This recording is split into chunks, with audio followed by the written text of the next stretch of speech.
इय्याका नस्ताईन, हम कमजोर हैं, सिर्फ तुझसे मदद चाहते हैं, तू हमारी मदद फरमा, क्योंकि उसकी मदद के बगैर उसकी इबादत भी मुमकिन नहीं, वरना दुनिया में गुम होकर रब से गाफिल हो जाए।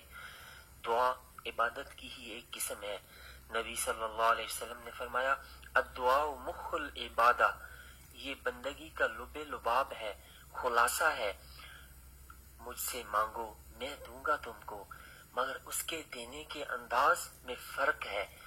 कभी जो मांगे वही दे देता है, कभी उसके बदले बेहतर चीज अता फरमाता है, कभी दुनिया में देने की बजाय आखिरत के लिए महफूज कर लेता है। और जब इंसान आखिरत में अपनी कबूल न होने वाली दुआओं के अजर देखेगा तो हसरत करेगा कि काश उसकी कोई दुआ कबूल न होती। अब सवाल यहाँ ये पैदा होता है कि क्या फिर बंदों से हम कुछ नहीं मांग सकते? व इय्याका नस्ताईन, नस्ताईन औन से है, इसी से इस्तिआनत का लफ्ज है, जिसके माना है अल्लाह से मदद तलब करना। जिस तरह हर ताजीम का नाम इबादत नहीं, इसी तरह हर मदद तलब करने का नाम इस्तिआनत नहीं। अगर ऐसा होता तो फिर अल्लाह खुद कुरान करीम में हुक्म ने देता, वतआवनु अलल बिर्रि वत्तक़वा, नेकी और तकवा के कामों में एक दूसरे की मदद करो। वस्ताईनु बिस्सब्रि वस्सलाह, सब्र और नमाज से मदद लो। इन तंसुरुल्लाह यंसुरकुम, अगर तुम अल्लाह के दीन की मदद करोगे तो अल्लाह ताला तुम्हारी मदद करेगा। हज़रत यूसुफ अलैहिस्सलाम की कमीज मुबारक के छूने से उनके वालिद जो खुद भी पैगंबर थे उनकी बिनाई लौट आई। इस फरमाया, इज़हबू बिकमीज़ी हाज़ा फ़अल्क़ूहु अला वजहि अबी याति बसीरा, ये मेरी कमीज ले जाओ, इसे मेरे बाप के चेहरे पर डाल देना, वो बीना हो जाएंगे। अल्लाह ताला ने सालिहियत को, आमाले सालिहा को, नेकी को, तकवा को, सबर को, सलात को वसीला बनाया कि इनसे मदद लो।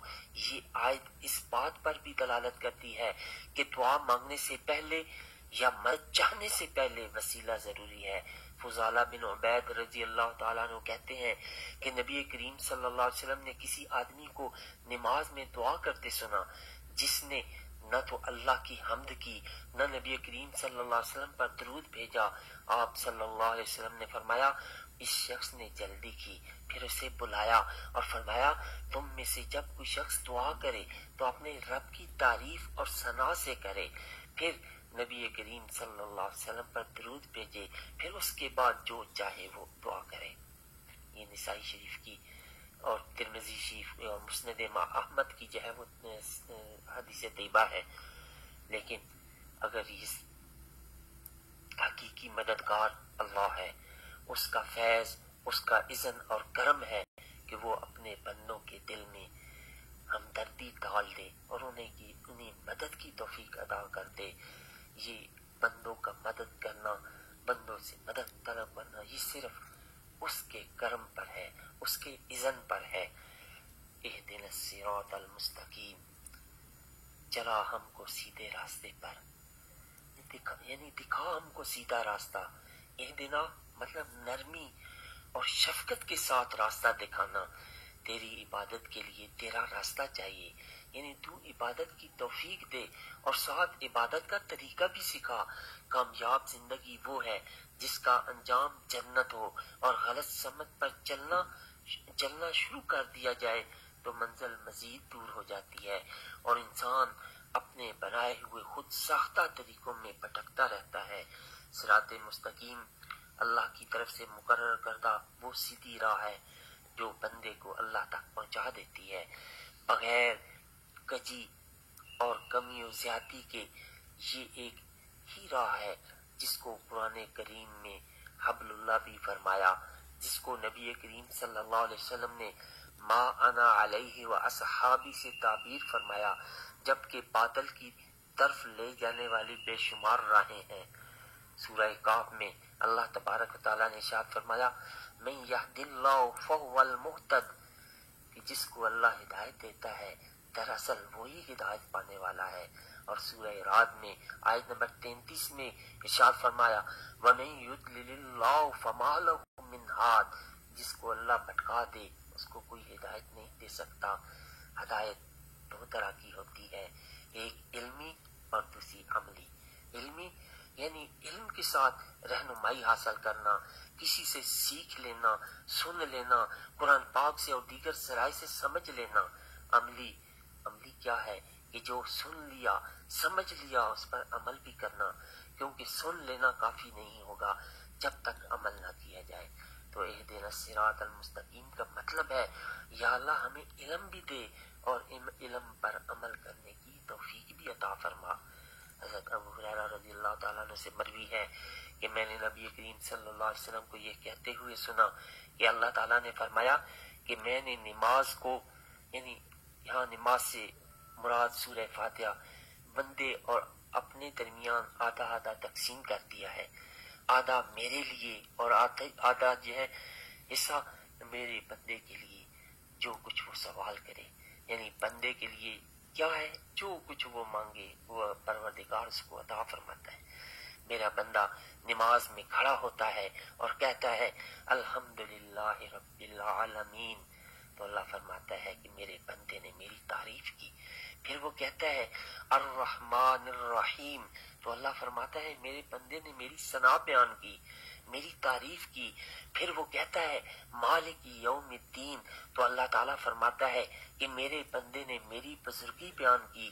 ایاک نعبد و ایاک نستعین، میرے اور میرے بندے کے درمیان یہ آیت مشترک ہے، اور سورت کا باقی حصہ میرے بندے کے لیے ہے، اور میرے بندے کو وہ ملے گا جو اس نے مانگا۔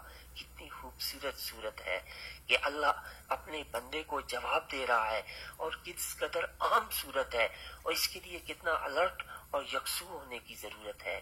زندگی کی عام ترین دعا، سیدھے راستے پر چلنے کی دعا، جب ہم قرآن کھولیں گے ہی نہیں، دنیا کی فکروں اور اس کے علوم میں ہی مگن رہیں گے، کسی سے اچھی بات سنیں گے نہیں، دین کی محفلوں میں بیٹھیں گے نہیں، نیک لوگوں کی صحبت نہیں اختیار کریں گے، تو ہدایت کے راستے کیسے جانیں گے؟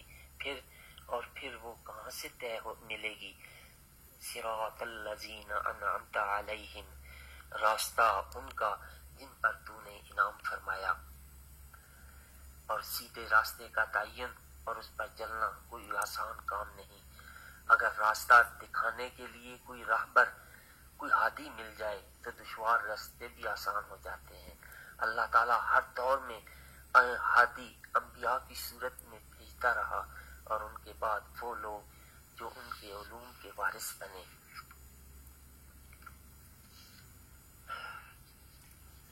ان لوگوں کا راستہ جن پر تو نے انعام کیا۔ یہاں اس کی کرم نوازی کہ انسان بھٹکتا نہ رہے، خود ہی سیدھے راستے کی وضاحت فرما دی کہ ان لوگوں کے راستے پر چلا جن کو تو نے ہدایت سے نوازا، نعمتوں سے نوازا، اپنی رضا سے نوازا، اور ان کو منزل تک پہنچا دیا۔ مجھے بھی ویسا بنا دے، ان بندوں میں شامل کر دے جن سے تو محبت کرتا ہے۔ یا اللہ مجھے اپنی محبت دے اور اس کی محبت دے جو تجھ سے محبت کرتا ہو۔ محبت کا معیار بتا دیا ان لوگوں کی، کاموں کی، جگہوں کی، وحب عمل یقربنی الی حبک، اور ایسے کاموں کی محبت دے جو مجھے تیری محبت دیں۔ حضرت یوسف علیہ السلام کو جب مصر کی بادشاہت ملی تو انہوں نے کیا مانگا؟ توفنی مسلما والحقنی بالصالحین، مجھے وفات دے اس حال میں کہ میں مسلمان ہوں، اور ملا دے مجھے نیک بندوں کے ساتھ۔ اے زمین و آسمان کے بنانے والے، میرا خاتمہ اسلام پر کر اور میرا انجام صالحین کے ساتھ کر۔ جتنے بھی اللہ کے نیک بندے پیغمبر ہیں ان کی سب سے بڑی طرف یہی رہی ہے کہ یا رب ہمیں اپنے پیاروں کے ساتھ ملا دے، اپنے صالحین میں شامل کر دے۔ وَأَدْخِلْنِي بِرَحْمَتِكَ فِي عِبَادِكَ الصَّالِحِينَ، اور شامل کر لے مجھے اپنی رحمت